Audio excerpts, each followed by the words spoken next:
Bien, te pediría que me ponga como para compartir pantalla. ¿Puedo hacerlo yo directamente ya? Sí, sí, sí, puede hacerlo usted directamente. Yo Perfecto. saco el audio y saco mi video y usted lo va a poder hacer normalmente. ¿Listo? Ok, ¿Listo? cuando vos digas, Listo, ya está. ahí entro.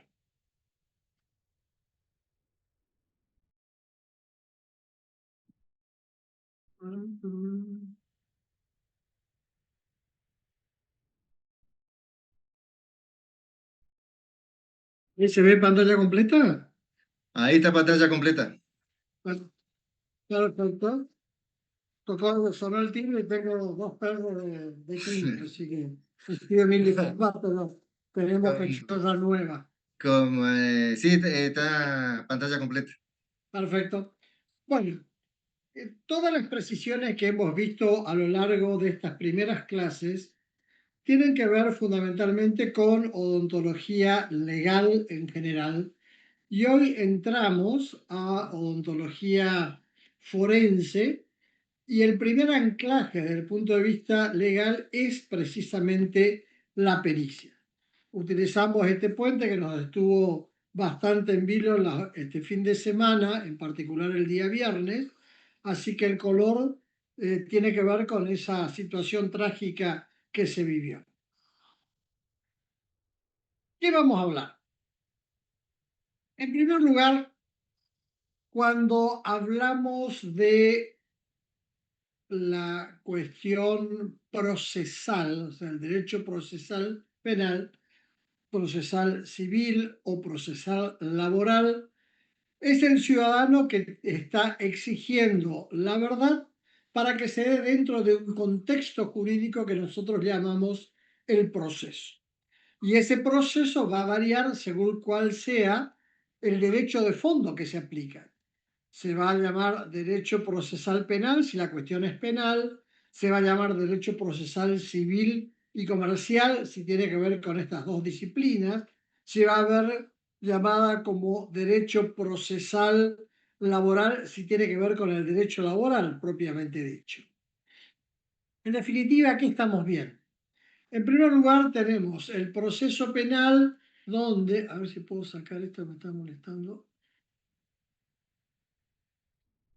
Tenemos que tener en cuenta siempre que en este proceso tenemos que hay un código procesal de la nación para que se van a tramitar en aquellas cuestiones donde la nación sea parte o que el territorio sea la nación, y uno distinto que es el de las provincias, es decir, que cada una de las 23 provincias y la ciudad autónoma de Buenos Aires tienen además otro código procesal en cada una de las disciplinas.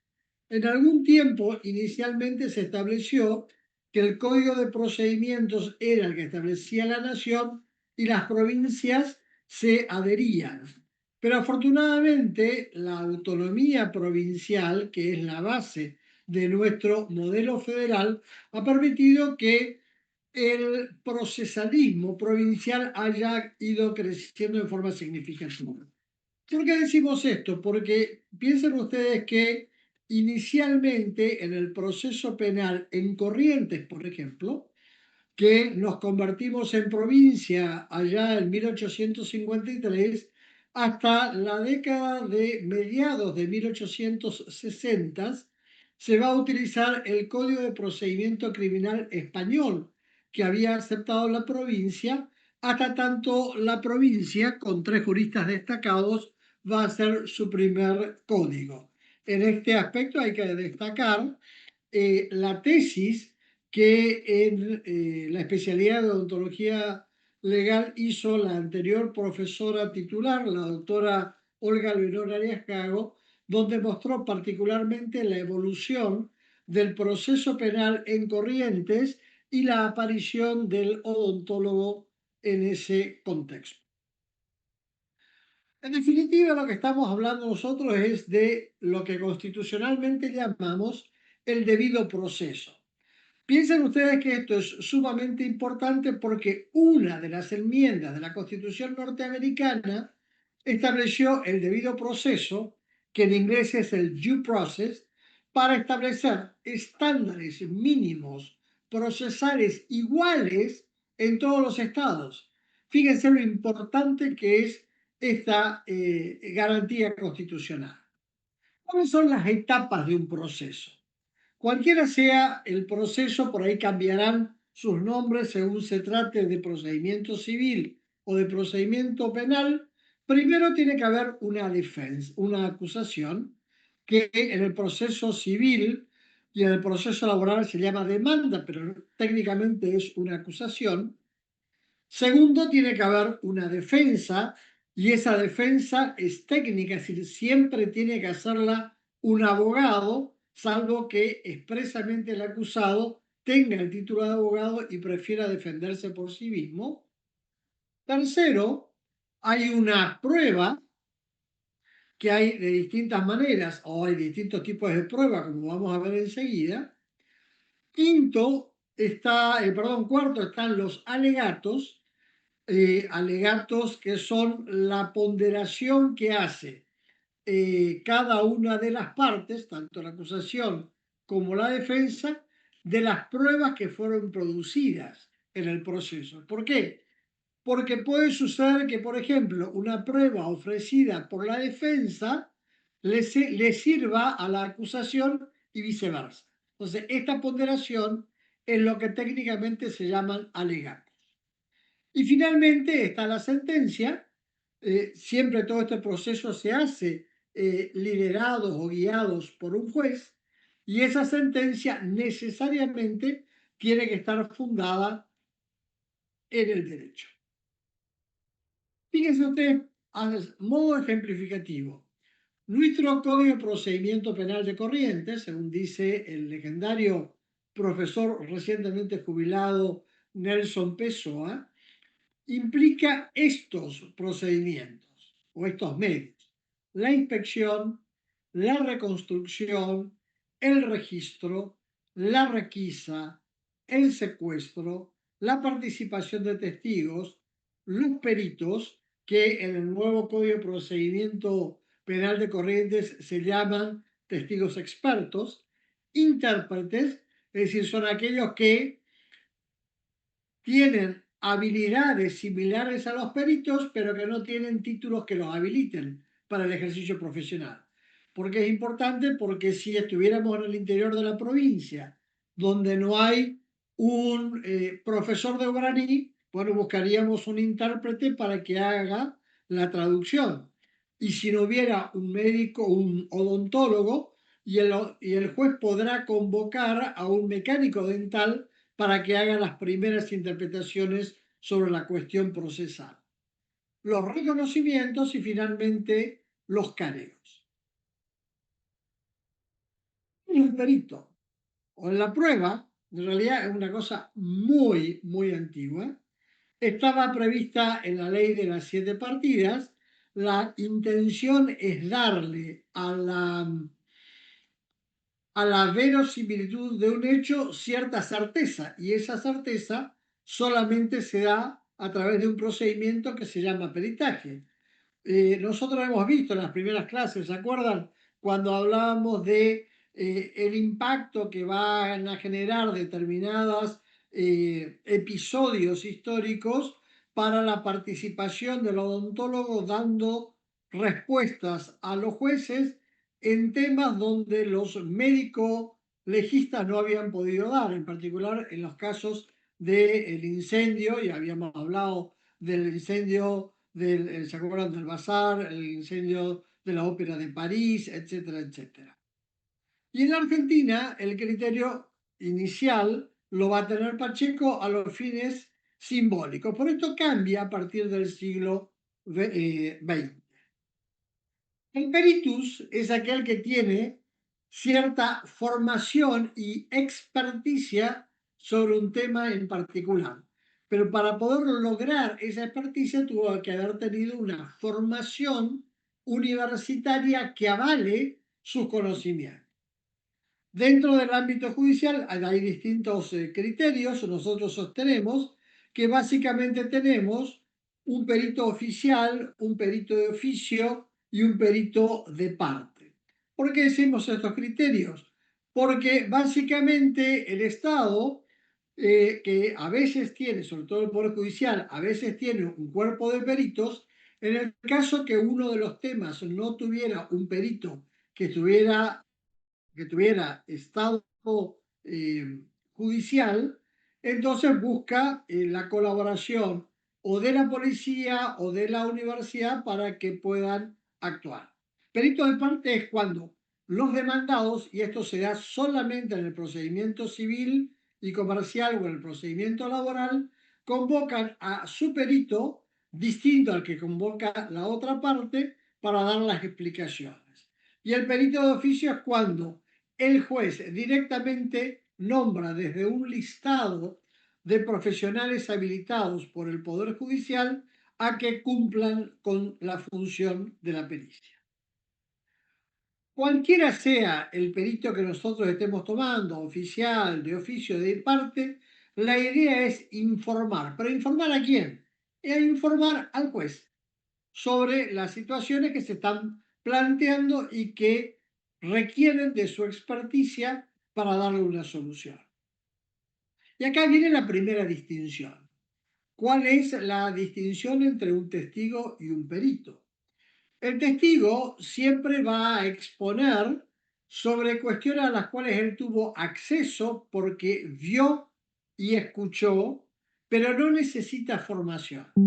¿Sí? Mientras que, a diferencia, el perito sí tiene que haber, primero, tener un título universitario que lo habilite para la profesión de perito, y por otro lado tendrá que hacer todos los estudios e investigaciones necesarias para poder resolver la duda que le aqueja a las partes y al juez.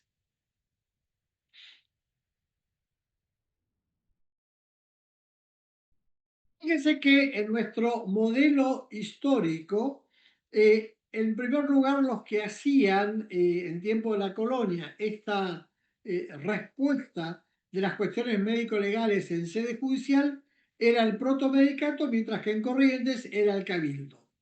El protomedicato va a devenir después en el Tribunal de Medicina, que una de sus funciones es dar respuesta a la justicia, desde 1822 hasta la Organización Nacional, mientras que en Corrientes se nombraba un médico de Estado y una botica estatal. El resto eran los particulares que podían brindar atención y cobraban sus honorarios al respecto, hasta que se conforma a nivel nacional el Consejo de Higiene Pública, que es el último organismo anterior a lo que después va a ser el Departamento Nacional de Higiene.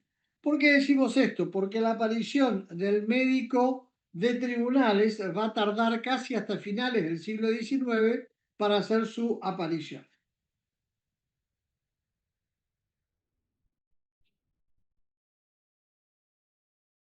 Dijimos, estos son los momentos importantes. Hacia 1800 no había una participación, el perito por excelencia era el médico en todos los modelos, hasta que en 1898, lo dijimos en su momento, Oscar Amoedo, a partir de su tesis doctoral, El arte dentario en la medicina legal, adquiere su título de doctor en la Universidad de París y se convierte en el fundador de nuestra disciplina, que es la odontología forense. Y entre nosotros, a partir de 1920 en particular, están los estudios de Juan Ubaldo Correa, que había trabajado sobre mediciones en dentición. Estados Unidos tuvo dos casos significativos importantes. Por un lado, la identificación del héroe de la batalla de Acton, el capitán Davis, y fundamentalmente la identificación de George Washington a partir de los trabajos de su propio odontólogo. Los incendios del Teatro Ring, que decíamos, la Ópera de París y el Bazar de la Caridad, que van a poner en un lugar de relieve a la odontología en relación a los procesos judiciales. La prueba pericial está regulado en varios artículos del Código de Procedimiento Civil y Comercial. Nosotros dijimos que hay un código nacional el procedimiento estamos hablando y cada provincia tiene el suyo. Para tratar de identificar y buscar parámetros lo más estándares posibles, vamos a hablar qué dice el Código de Procedimiento de la Nación. En primer lugar, la prueba pericial la va a realizar siempre el perito, que tiene que estar habilitado, inscrito en la matrícula y en algunos casos, esto generó unos interesantes conflictos, en provincia de Buenos Aires que le exigieron rendir exámenes a todos. El problema es que varios médicos legistas de mucho prestigio no aprobaron ese examen. Por lo tanto, hoy se prefiere que sea la universidad la que forme a los especialistas en la disciplina y luego por una simple convalidación se aprueba la matrícula en sede judicial. El perito, y esto tiene que quedar bien en claro, es un auxiliar de la justicia, como lo es el abogado, como lo es el procurador, como lo es el escribano. ¿Cuáles son las cualidades que tiene que reunir este perito?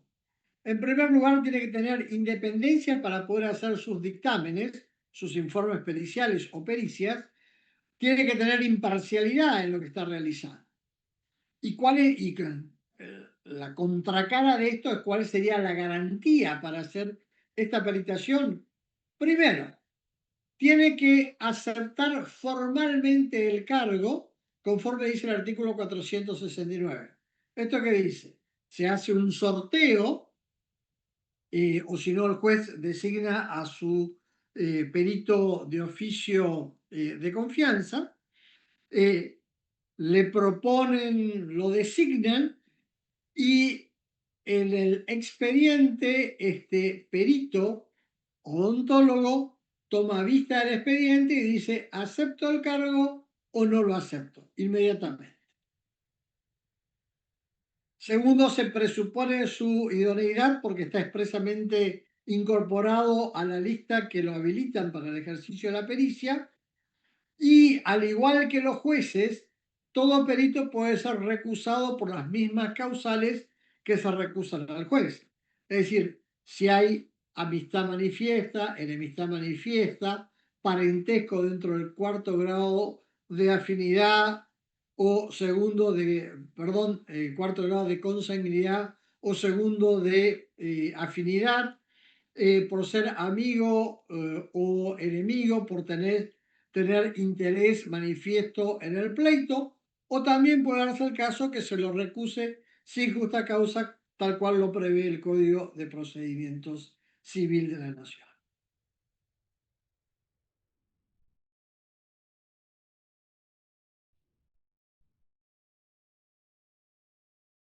La prueba pericial. En primer lugar, ¿quién propone la prueba pericial? Las partes le piden al juez que establezca cuáles son los puntos de pericia. ¿Esto qué significa? Le van a decir al juez que se tiene que el perito expedir sobre determinados temas que les parecen sustanciales para poder darle verosimilitud a las cuestiones planteadas en el proceso. Esto es lo que técnicamente se va a llamar proposición de los puntos de pericia, para lo cual también se podrá pedir un consultor técnico o perito de parte. ¿Quién designa al pericia y la fijación de punto de pericia? Siempre lo hace el juez. A ver, que quede bien claro.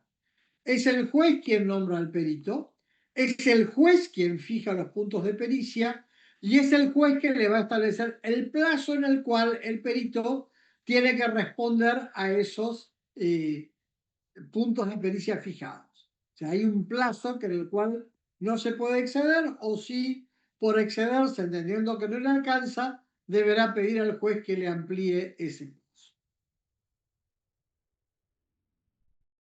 Dijimos que el perito puede ser recusado, tiene que aceptar el cargo, pero también puede ser removido el perito. ¿Qué significa esto? Si el perito se excede en el plazo y no cumple con elevar a su señoría el informe pericial o la pericia propiamente dicha, el juez podrá removerlo, lo cual puede implicar una sanción administrativa, por lo cual lo pueden excluir de la lista de peritos, o puede haber sanciones de tipo pecuniarias que dispone directamente el juez. ¿Cómo se practica el peritaje? Tiene básicamente varias etapas. La primera es una etapa preparatoria donde se junta toda la información que sea necesaria. Luego viene el examen propiamente dicha. Ese examen podrá hacerse sobre un ser vivo o sobre un fallecido, sobre los restos óseos. Y finalmente viene el dictamen. El dictamen es el informe que va a hacer el perito sobre las cuestiones que fueron puntualizadas en los puntos de pericia y en lo cual él va a explicar técnicamente por qué tiene que responderse de cada manera en cada uno de esos. ¿Cómo se presenta este examen? Hay una forma y un estilo habitual. Ustedes lo van, si llegan a actuar en la justicia, el estilo y la forma son habituales, no son muy complicados. Básicamente se pone quién es, cuál es el domicilio, que tomó posesión en virtud del acta de aceptación que figura en Fogastal, pone las cuestiones que va a resolver y siempre tiene que poner su opinión personal. Fíjense lo que ha dicho la jurisprudencia referente al contenido. Primero, que tiene que ser la explicación pormenorizada de las operaciones técnicas practicadas, los principios científicos que sustentan las conclusiones y finalmente la opinión del perito sobre cada uno de los puntos de pericia.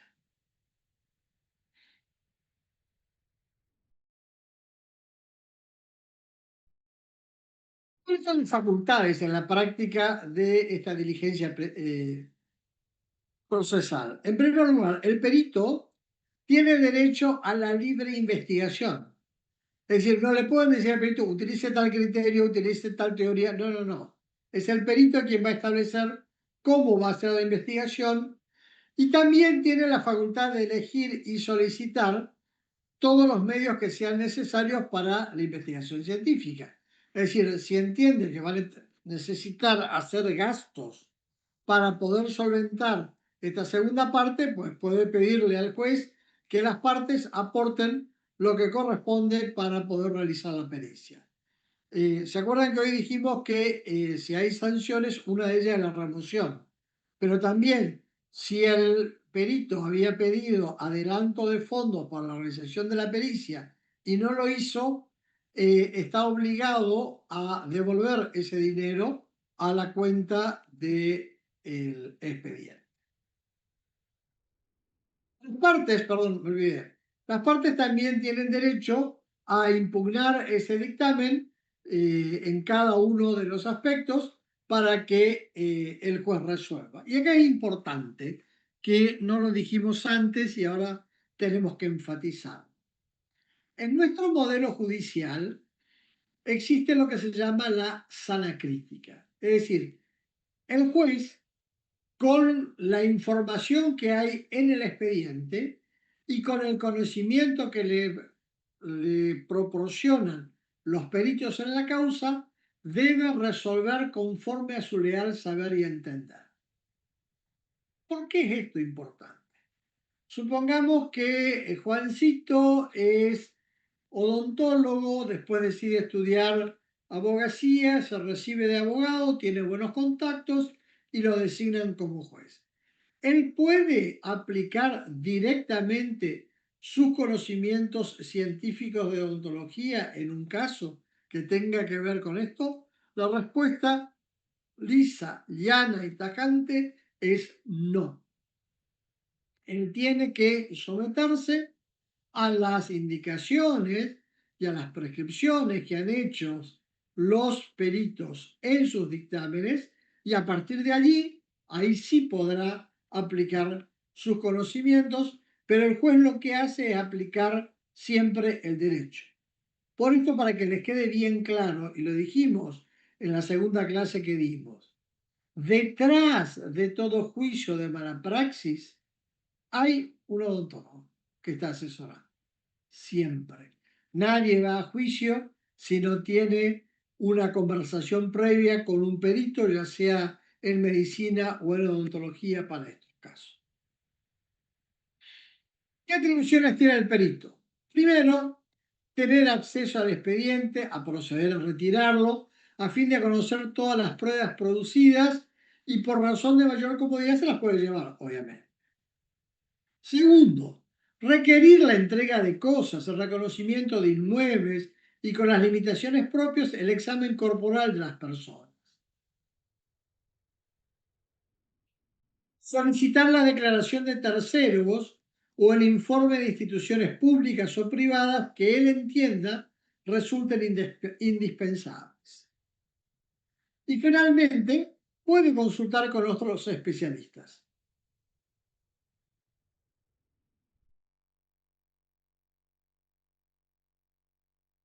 Dicen los dos grandes procesalistas que tiene Corrientes en este momento, que son madre e hija, el hijo Gladys y Marcelo Midón, que el perito es el protagonista único de todas las diligencias judiciales. Estos dictámenes hechos por el perito se publicitan. Hay un plazo que establece el artículo 473 donde se pueden solicitar aclaraciones e inmediatamente pueden hacerse las objeciones que entienden necesaria los abogados de ambas partes, de la demanda y de la defensa.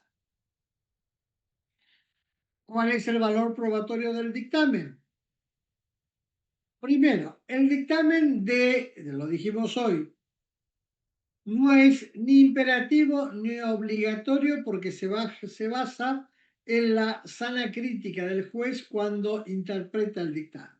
Sin embargo, la jurisprudencia ha establecido ciertas pautas de interpretación que son suficientemente claras.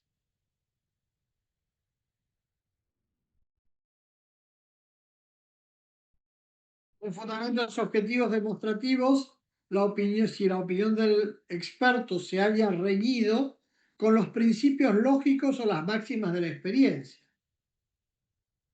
Segundo, si existen elementos probatorios provistos de manera no suficientemente correcta.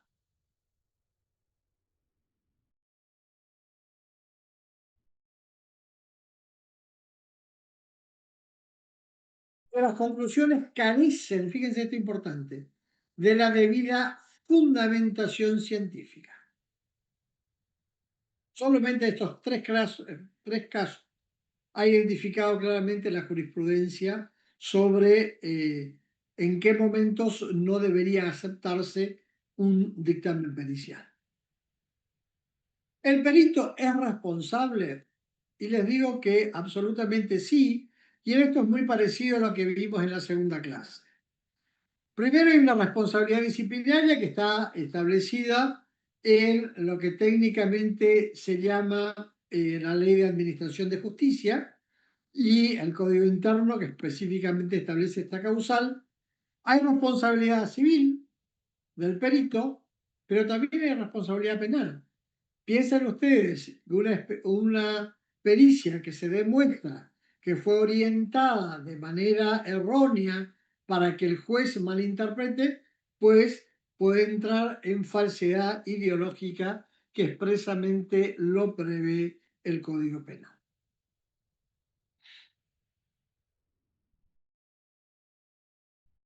No quiero abusar de la generosidad de ustedes con el tiempo. La idea era terminar este tema para que nos encontremos todos juntos el día lunes a las 14 para poder trabajar el tercer práctico. Ustedes saben que por razones de la huelga de los docentes no hicimos el segundo trabajo práctico, que no les será exigido, pero sí a aquellos que no completaron el primer trabajo práctico porque faltaron justificadamente o tuvieron algún inconveniente, pues ese día, lunes, tendrán que hacer los dos.